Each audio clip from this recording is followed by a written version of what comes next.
ಮುಚ್ಚಿ ಏನನ್ನ ಕಲ್ಪನೆಯನ್ನ ಕಲಿಸ್ಕೊತಾರ ನೋಡು. ಸಿಟಿ ಒಳಗ ದೊಡ್ಡ ದೊಡ್ಡ ಹೋಟ್ಲುಗಳೇನು ಊಟ ಮಾಡ್ತಾರಲ್ಲ, ನೀನು ಮಾಡಿದ ಸೂಪರಾಗಿತ್ತು. ನಾನು ಹೊಟ್ಟೆ ತುಂಬ ಊಟ ಮಾಡಿದ್ದೀನಿ ನೋಡು. ನೀನು ಮಾಡಿದ ಸಾಂಬಾರು ಹೋಗ್ಲಿ. ಅಂದಾಗೆ ನಿನ್ನ ಹತ್ರ ನನ್ನದೊಂದು ಮಾತು. ಖಂಡಿತ ನೋಡಮ್ಮ, ನಾನು ನೀನು ಒಂದೇ ರಕ್ತವನ್ನು ಹಂಚಿಕೊಂಡು ಹುಟ್ಟಿದವರು, ಒಂದೇ ತಾಯಿ ಎದೆ ಹಾಲನ್ನು ಕುಡಿದು ಬೆಳೆದವರು. ನನ್ನ ಒಡ ಹುಟ್ಟಿದ ತಂಗಿಯ ಮಾತನ್ನು ನಿರ್ಲಕ್ಷ್ಯ ಮಾಡಾರ್ತು ಕಟ್ಕ ಅನ್ಕೊಂಡಿದ್ದೇನಮ್ಮ ನಿಮ್ಮ ಅಣ್ಣನ್ನ. ಹಾಗಲ್ಲ, MBBS ಪದವೀಧರನಾದ ಇವತ್ತಲ್ಲಿ ನಾಳೆ ಡಾಕ್ಟರ್ ನಾಗಿ ಆಗ್ತಾರೆ. ಆ ನನಗೇನು ಸತ್ಯವಾಗಿ ನನಗಿದೆ. ಆದ್ರೆ ನೀನೇ ಡಾಕ್ಟರ್ ಆದ್ಮೇಲೆ ನಿನಗೆ ಅನುಗುಣವಾದ ಹೆಣ್ಣನ ನೀನು ಪ್ರೀತಿ ಎಲ್ಲಿ ಮದುವೆ ಆಗ್ತೀಯೋ ಅಂತ ನನಗೆ ಆಗ್ತಂತ. ಯಾಕಂದ್ರೆ ನಮ್ಮ ಸೋದರ ಮಾವನ ಮಗಳು ಮಂಗಳ ಇದ್ದಾಳಲ್ಲ, ನೀನು ಅವಳನ್ನೇ ಮದುವೆ ಆಗ್ಬೇಕು. ಅದೇ ಈ ನಿನ್ನ ತಂಗಿಯ ಮಹತ್ವಾಕಾಂಕ್ಷೆ. ಸೋದರ ಮಾವನ ಸಹಾಯ ತಗೊಂಡು ನಾನು ಮದುವೆಯನ್ನು ಮುಗಿಸಿದ್ದೇನೆ. ಸಹಾಯ ಮಾಡಿದವ್ರನ್ನ ಮರೆತು ಉಂಡು ಮನೆಗೆ 2 ಪತಿಯಷ್ಟು ಬಂಡ ನಾನೆಲ್ಲಮ್ಮ ನನ್ನ ಅಣ್ಣ. ನೋಡು, ಅವರ ಮನ ಇಚ್ಛೆ ಅಂತೆ ನಾನು ಮಂಜುಳನ್ನೇ ಮದುವೆ ಆಗ್ತೀನಿ. ಯಾಕಂದ್ರೆ ಮಂಜುಳನ್ನ ಚಿಕ್ಕ ವಯಸ್ಸಿದ್ದಾಗಲೇ ನನಗೆ ಕೊಡ್ಬೇಕಂತ ಹೆಸರು ತೆಗೆದ ನಾನು ಮರ್ತಿದ್ದೀನಿ. ನೋಡಮ್ಮ, ನಿನ್ನಿಷ್ಟ ಅಂತೆ ಮಂಜುಳನ್ನ ಮದುವೆ ಆಗಿ ಮನೆ ತುಂಬಿಸ್ಕೊತೀನಿ. ಆಯ್ತಾ? ಸಂತೋಷ, ತುಂಬಾ ಸಂತೋಷ. ನೀನಾಡುವ ಈ ಮಾತು ಮಾಣಿಕ್ಯವಿದ್ದಂತೆ. ನೋಡಮ್ಮ, ನನ್ನದೊಂದು ಮಾತಿನ ನಡೆಸ್ಕೊಡ್ತೀಯಲ್ಲ. ಅಯ್ಯೋಡ, ನಾನು ನಿನ್ನ ತಂಗಿ ಅಂದ್ಮೇಲೆ ಅದ್ಯಾವ ಮಾತು ಅಂತ ನಿಸ್ಸಂಕೋಚವಾಗಿ ನನ್ನ ಹತ್ರ ಹೇಳು.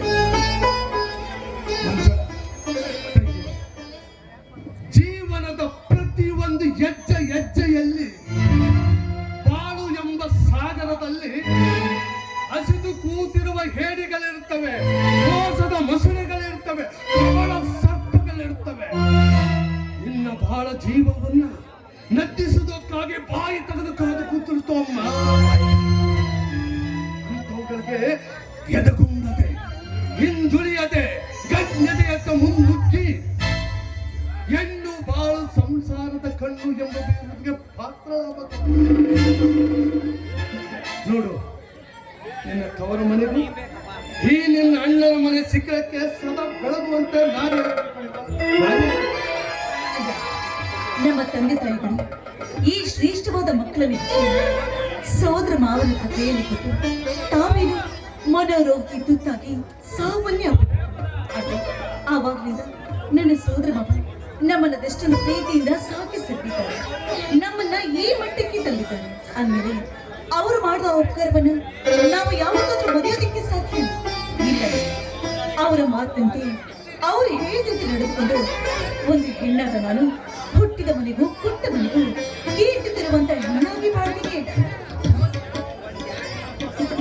ಬಹಳ ಸಂತೋಷಕರ. ಟೈಮ್ 12 ಆಗೋದು. ಅಯ್ಯೋ, ಟೈಮ್ ಮಿಸ್ ಆಗುತ್ತೆ. ನಾನು ಬರಮ್ಮ.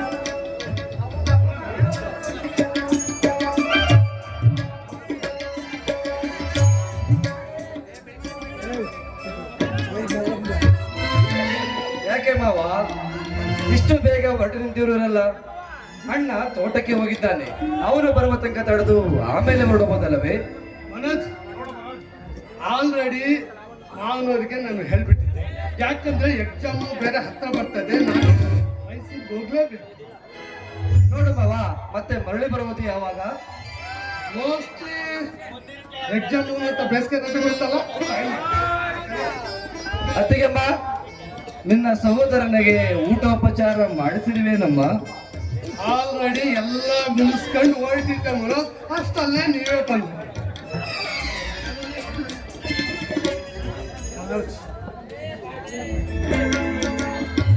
ನನ್ನ ಮುದ್ದು ಗಿಳಿ ಬರಿಯಂತಿರುವ ನನ್ನ ತಂಗಿಯನ್ನ ನಿಮ್ಮ ಬಾಳ ಪಂಜರಕ್ಕೆ ಹಾಕ್ತಾ ಇದ್ದೀನಿ.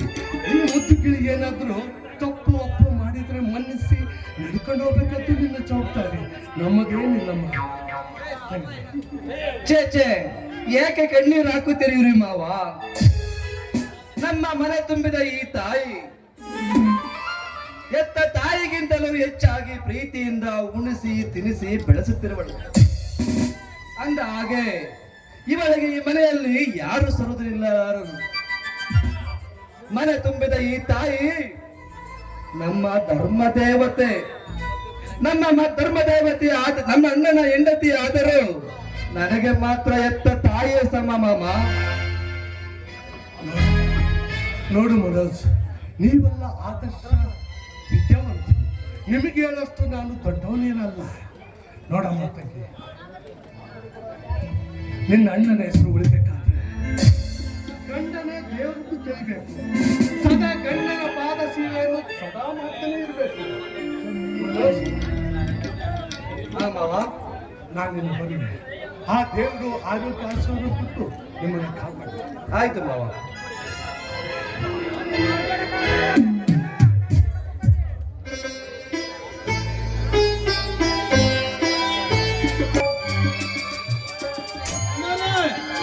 ಮಂಗಳ ಮರ ಬೇಗ ಬರ್ರಿ, ಮರ ಪ್ರಿಯ ಏನೋ ಆಗ್ಬಿಟ್ಟಿದೆ. ಬರ್ರಿ ಬೇಗ ಬಂದು ಅಯ್ಯೋ ದೇವರಂತ ನಡೆದಾಡುವ ನನ್ನ ಮನೋಹರ ಪ್ರಿಯ ಏನೋ ಆಗ್ಬಿಟ್ಟಿದೆ.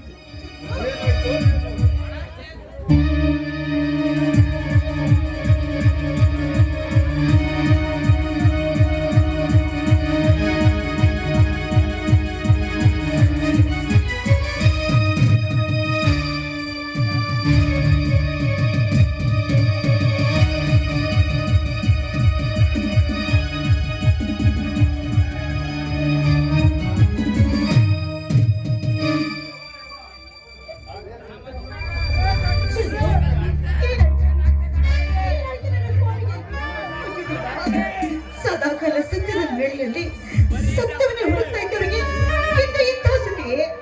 ಅಲ್ಲ ಚಿದ್ರು, ಈಗ ತಾನೇ ಊಟ ಮಾಡ್ಕೊಂಡು ಹೊಲಕ್ಕೆ ಹೋಗಿದ್ರು. ಅವ್ರು ಈಗ ಅಂತದ್ದೇನಲ್ಲ. ಏನಂತ ಹೇಳಮ್ಮ, ಏನಂತ ಹೇಳಿ ಬಾಯಿ ಬಿಟ್ಟು ಹೇಳಕ್ಕೆ ಮಾತೇ ಬರ್ತಾರೆ. ನನಗಂತೂ ಏನು ಆಗಿದೆ ಎಂದು ತಿಳಿಯದೇ ಆಗಿದೆ. ನಾನು ಸ್ವಲ್ಪ ತೋಟದಲ್ಲಿ ತಿರುಗಾಡ್ಕೊಂಡ ಹೋಗಿದ್ದೆ. ಅಷ್ಟರಾಗ ಬಾವಿ ಹತ್ರ ಹೋಗಿ ನೋಡ್ತೀನಿ, ಅಪ್ಪವರು ಬಾವಿ ಕಟ್ಟ ಮೇಲೆ ಬಿದ್ದು ಸಂಕಟ ತಾಳಲಾರದೆ ಅಮ್ಮ ಅಪ್ಪ ಅಂತ ಚೀರಾಡ್ತಾ ಇದ್ರು. ಆಗ ನಾನು ಅವರ ಧ್ವನಿ ಗೊತ್ತಿಡ್ದು ಹೋಗಿ ನೋಡಿ ಅವರೇ ಬಿಟ್ಟೆ. ಏಕೆ ಏನಾಯ್ತು ನಿಮಗೆ ಅಂತ ಕೇಳಿದೆ. ಆಗ ಅವರು ಬಹಳ ತ್ರಾಸ ಪಟ್ಕೊಂಡು ತೋಟದಲ್ಲಿದ್ದ ಆ ಮನೆಯಲ್ಲಿದ್ದ ಬಿಂದಿಗೆಯನ್ನು ನೀರು ಕುಡಿದು ಸ್ವಲ್ಪ ಹೊತ್ತಿನಲ್ಲಿ ಹೊಟ್ಟೆಯಲ್ಲಿ ಸಂಕಟ ಉರಿ ತಾಳಲಾರದೆ ಚಕ್ರ ಬಂದು ಬಿದ್ದು ಬಿಟ್ಟೆ ಅಂತ ಹೇಳಿದೆ. ಅದಕ್ಕೆ ನಾನು ಅವರನ್ನು ಹೊತ್ಕೊಂಡು ಬಂದಿದ್ದಮ್ಮ,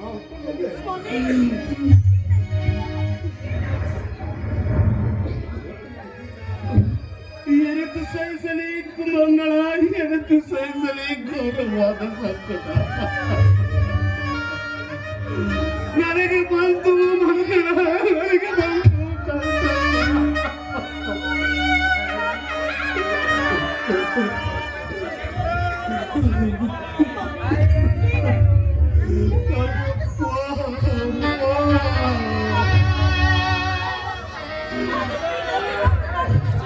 ಆಯ್ತಮ್ಮ, ಆಯ್ತು. ಈಗ ನಮಗೆ ಡಾಕ್ಟರ್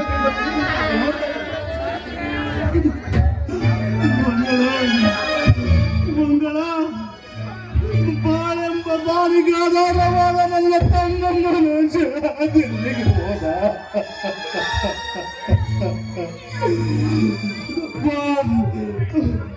ಅವರಿಷ್ಟು ಮುಖ ತೋರಿಸಿ ನಿಮಗೆ ನಿಮ್ಮಿಂದ ಮುಂದೆ ಒಂದೇ ಈ ಪಾದದ ಮೇಲೆ ಬಿದ್ದು ಪ್ರಾಣ ಬಿಡುವೆ ಮಂಗಳ, ಪ್ರಾಣ ಬಿಡುವೆ.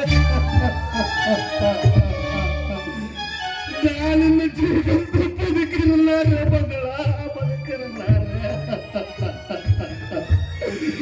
ವಿಷದ ಚಕ್ರ ಕೃತಿ ಸಿಕ್ಕ ಸಿಕ್ಕು ಪ್ರಾಣ ಪಕ್ಷಿ ಗೋಡಿನಿಂದ ಹೋಗಲು ಆಗ್ತರೈತದೆ ಮಗಳ, ಆಗ್ತರೈತದೆ.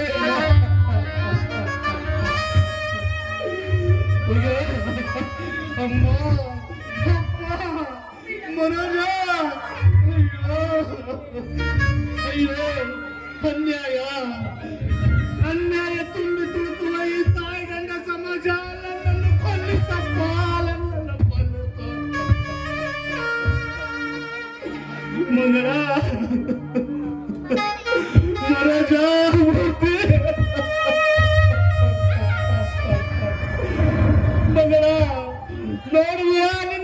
ಬಂದ ದುರ್ಧರ ಪ್ರಸಂಗವನ್ನ ಸಾವು ನೋವುಗಳ ಸಲಾಕೆಗೆ ಸಿಲುಕಿ ಚುಕ್ಕಿನ ಮಡುವಿನಲ್ಲೇ ಮುಳುಗಿ ಮರಳಲ್ಲಿ ಬಿದ್ದು ಒದ್ದಾಡುವ ಮೀನಿನಂತೆ ಆಗಿರುವ ಮಕ್ಕಳ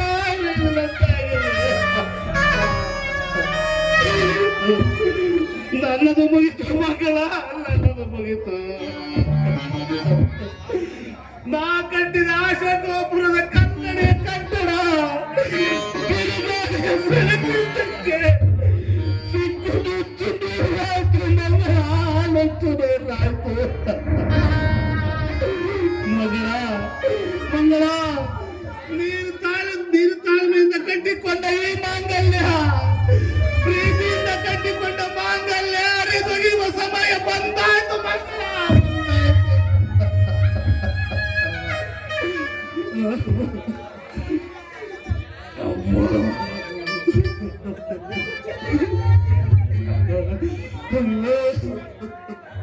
ಅಮ್ಮ ದುಷ್ಟ ಸಮಾಜದ ಮುಷ್ಟಿಯಲ್ಲಿ ಕೊಟ್ಟು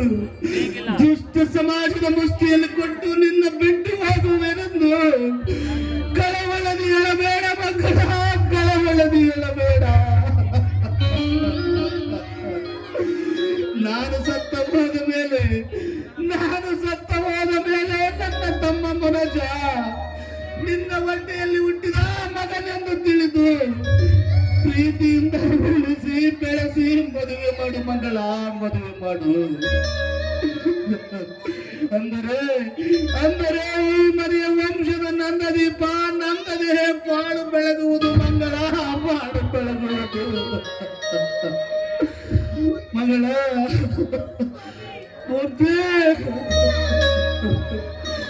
ನಿತ್ಯ ನೂತನ ಸಂಸಾರದ ಸಾಗರದಲ್ಲಿ ಅದು ಎಷ್ಟೇ ಘೋರ ವಿಘ್ನ ಬಂದು ಮುದ್ದಿ ಹಾಕಿದರು ನೀನು ತಲೆ ಬಾಗದೆ ಭಾರತದ ವೀರ ಬಳ್ಳಿಯಾಗಿ ನಿನ್ನ ಶೀಲಕ್ಕೆ ಸಂಚು ಹಾಕುವ ಈ ಕಾಮುಕ ಕವಿಗಳ ಋಣವನ್ನು ಬೇರ್ಪಡಿಸು ಮಗಳ, ಬೇರ್ಪಡಿಸುವ.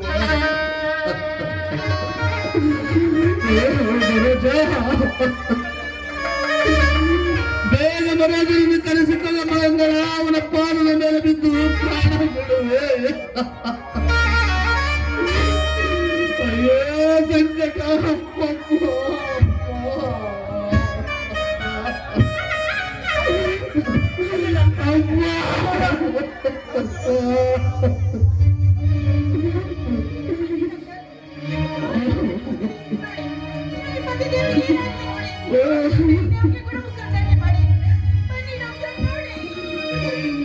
ಹಾಗೆಲ್ಲ ಅನ್ನಬಾರ್ದಮ್ಮ. ಆಪತ್ತಲ್ಲಿದ್ದವರನ್ನ ಕಾಪಾಡುವುದೇ ನಮ್ಮ ಕರ್ತವ್ಯ.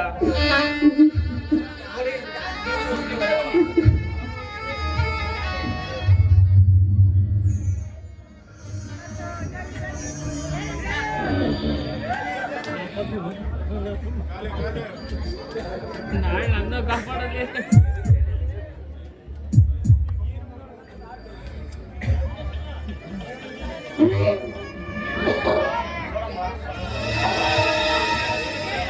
ನೋಡಮ್ಮ, ಅವರು ವಿಷಪೂರಿತ ನೀರನ್ನು ಕುಡಿದ್ರಿಂದ ಹೀಗಾಗಿದೆ. ನೀವೇನು ಚಿಕಿತ್ಸುವ ಅಗತ್ಯವಿಲ್ಲ. ಅವರಿಗೆ ಒಳ್ಳೆಯ ಸರಿಯಾದ ರೀತಿಯಲ್ಲಿ ಚಿಕಿತ್ಸೆಯನ್ನು ನಾನು ನೀಡಿ ಕಾಪಾಡುತ್ತೇನೆ.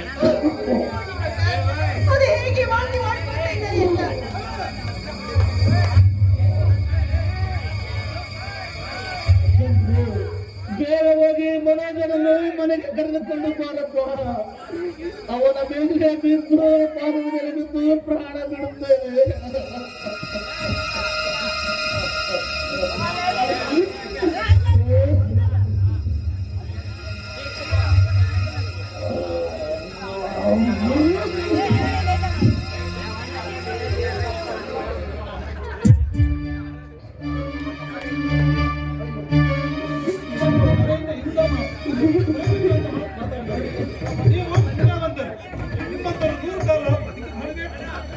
ಒಂದು ವೇಳೆ ನೀವು ಸತ್ತರೆ ನಾವು ಬದುಕಿ ಹುಡುಕಿವಂತ ತಿಳ್ಕೊಂಡಿದ್ದೇನು?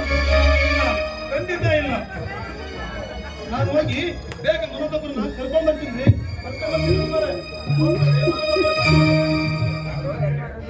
ಡಾಕ್ಟರ್ ಡಾಕ್ಟರ್ ನನಗೆ ಈಗ ಅತಿ ಹೆಚ್ಚು ಉಪರಿತಾಯ ಸಾಕ್ತದೆ ಡಾಕ್ಟರ್. ಸಮಾಧಾನ ಮಾಡಿಕೋ ಮನೋಹರ, ಸಮಾಧಾನ ಮಾಡಿಕೋ. ನಿನ್ನ ಈ ನೋವನ್ನು ತಡೆಯಲಾರದೆ ನೀನೇನು ಚಿಂತಿಸಬೇಡ. ನೋಡಮ್ಮ, ಈ ಔಷಧಿ ಬಾಟಲಿಯನ್ನು ತೆಗೆದುಕೋ. ಸ್ವಲ್ಪ ನೀರಿನಲ್ಲಿ ಆಗಾಗ ಬೆರೆಸಿ ಸ್ವಲ್ಪನೇ ಕೊಟ್ಟರೆ ಎಲ್ಲ ಸರಿ ಹೋಗುತ್ತದೆ. ಮತ್ತೆ ನಾನು ಸಾಯಂಕಾಲ ಬಂದು ಇವರ ಯೋಗಕ್ಷೇಮವನ್ನು ವಿಚಾರಿಸಿಕೊಂಡು ಹೋಗುತ್ತೇನೆ.